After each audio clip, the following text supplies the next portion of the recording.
Alors, Michel Pinault, vous venez de retrouver votre fils, Mathieu. Je viens de retrouver Mathieu, voilà, qui m'a rejoint il y a maintenant 3 ans. Et déjà 3 ans, voilà. De formation vitivinicole également? Eh ben, je laisse répondre. Pas du tout, absolument pas. De formation, je suis opticien. Et j'ai appris grâce à notre œnologue Thibaut, que vous avez pu rencontrer tout à l'heure. Donc vous allez voir clair un petit peu dans cette vinification, dans ce domaine. Exactement, avec un œil neuf. Très bien. Vous vous répartissez comment la tâche avec votre père? Mais aujourd'hui, Mathieu en charge, je dirais, la partie exploitation, toute la partie production. Et moi, j'utilise le temps qui me reste à la commercialisation. On s'est réparti un peu les rôles comme ça.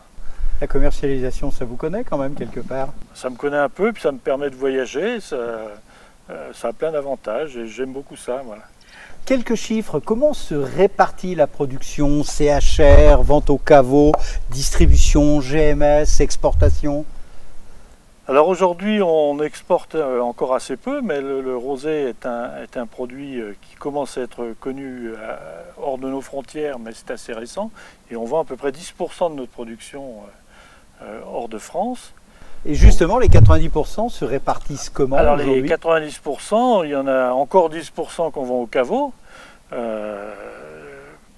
Et puis le reste, on est à 60% de cavistes et de restauration. C'est le gros de notre business. Et puis 30% GMS. Restauration, CHR, un peu partout en France. Je crois que vous avez un réseau de distribution avec une quarantaine d'agences. Oui, alors on a maintenant un beau réseau qu'au fil des années on a remonté. Et on est présent à peu près dans tous les départements de France aujourd'hui. Comment ça se passe aujourd'hui avec les vins? Le rosé tient le haut du pavé. Est-ce qu'il y en a un avec une spécificité particulière, au-delà de celle du Côte du Provence, qui est fruité, qui est gouléant et puis qui est plutôt clair? Quelle est la demande aujourd'hui en matière de rosé, sur table en particulier? Pour les rosés de table, on a des demandes vraiment pour la grande gastronomie, des rosés qui sont capables d'accompagner des grands plats, avec justement des grandes longueurs en bouche. Bien, messieurs Michel et Mathieu, père et fils, on a visité votre vignoble, le chai, le caveau. J'aurais tendance à vous demander le mot de la fin, fin FAIM. Mathieu, tout d'abord, un plat avec l'un de vos vins. Un plat avec l'un de nos vins, je dirais Naos Rouge 2009 sur un poisson. Quel genre de poisson et quelle cuisson? Au niveau de la cuisson, je dirais une cuisson relativement simple, une sole au beurre par exemple. Ça se marie parfaitement bien. Michel, le mot de la fin, FAIM également, un vin, un plat? Eh bien moi, mon préféré en rosé, c'est Cascaille. Et moi, je le verrais bien avec une belle poêlée de langoustine. Et ça me paraît une jolie association et je la recommande vivement. Restons simples, profitons des belles et des bonnes choses, profitons de la vie, vivons cet instant présent dans votre domaine que j'ai qualifié tout à l'heure de magique, et il est vrai qu'aux premières lueurs et ensoleillements du printemps, c'est assez magnifique. Bon appétit, large soif, avec modération, et à bientôt sur nos tables et dans nos verres. Et bon après-midi, messieurs. Merci à vous. Bon après-midi à tous.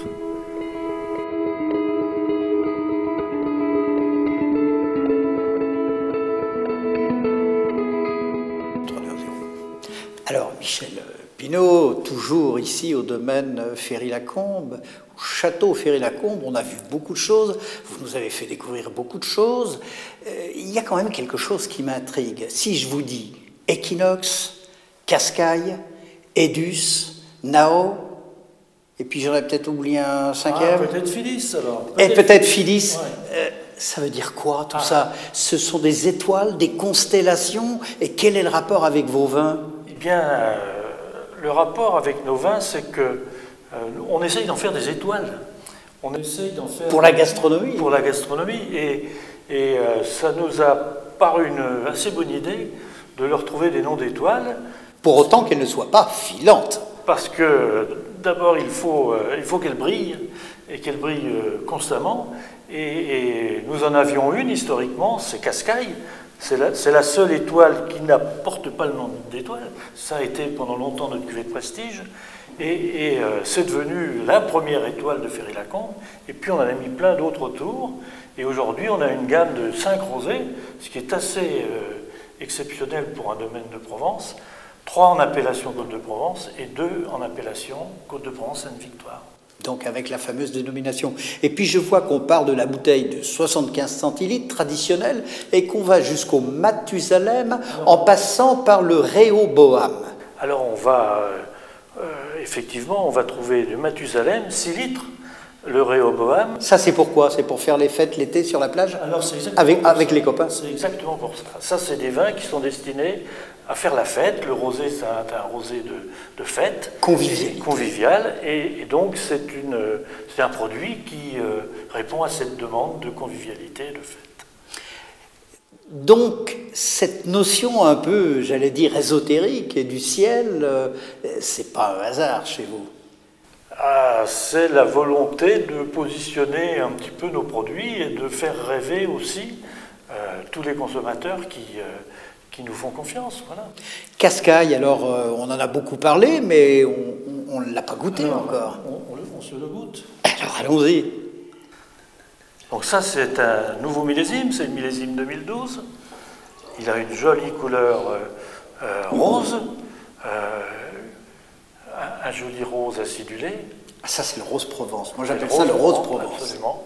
Et alors ça, ce rose-là provient du grenache et du cinsault qui donne cette jolie couleur, pétale de rose, hein, en quelque sorte. Avec quel type de vinification?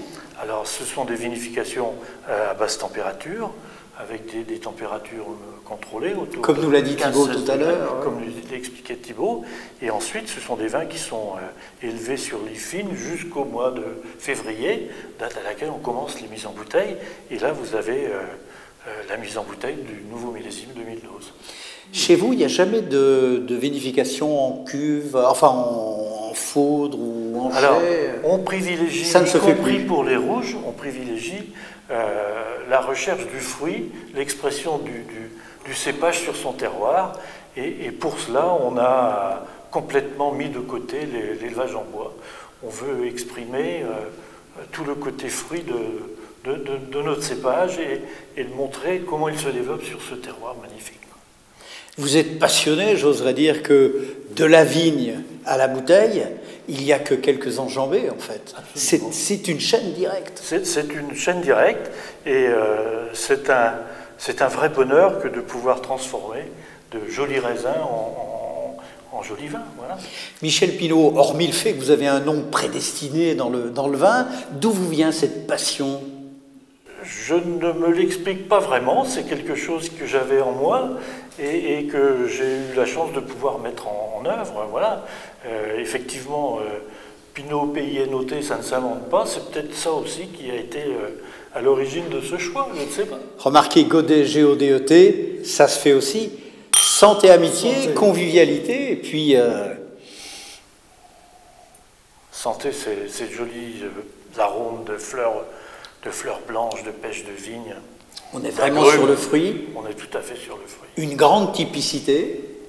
Le vin est d'une grande clarté également, enfin surtout si on le lève, parce que là, la table en bois brune assombrit un petit peu la robe. N'aide pas beaucoup, voilà. Donc une très jolie couleur, un rose très lumineux, très transparent. Et ça, avec vos écrevisses Je vous le conseille, franchement. Et comment, cuites comment les écrevisses? Alors ça, il faudrait trouver un grand chef pour pouvoir nous les faire à peine poêlées. Eh bien, Michel Pinault, merci de nous avoir reçus au château Ferry-Lacombe. Si vous aviez un mot, une expression, un souhait, un désir, des projets, quels seraient-ils? Ah, ça c'est une vraie question. À part transmettre à votre fils Mathieu. Écoutez, ce serait que la notoriété des rosés de Provence se développe comme elle s'est développée en France, dans le monde entier, parce que c'est un produit tellement convivial et tellement chaleureux. C'est un vin de fête, un vin vraiment un vin de fête. Voilà. Cela dit, les rosés de Provence aujourd'hui ont gagné leur lettre de noblesse, non seulement en quantité, mais également en notoriété et surtout en qualité. En qualité, je pense qu'aujourd'hui, il est incontestable que les rosés de Provence sont reconnus comme étant les meilleurs rosés du monde. Ça sera le mot, non pas de la faim, mais de la soif, les meilleurs rosés du monde, ici en particulier au château Ferry-Lacombe, dans un petit village qui s'appelle Tretz, entre la montagne Sainte-Victoire, le mont Aurélien et également à côté, le mont Olympe. À très bientôt, devant un verre de rosé de Provence, appellation, dénomination Sainte-Victoire.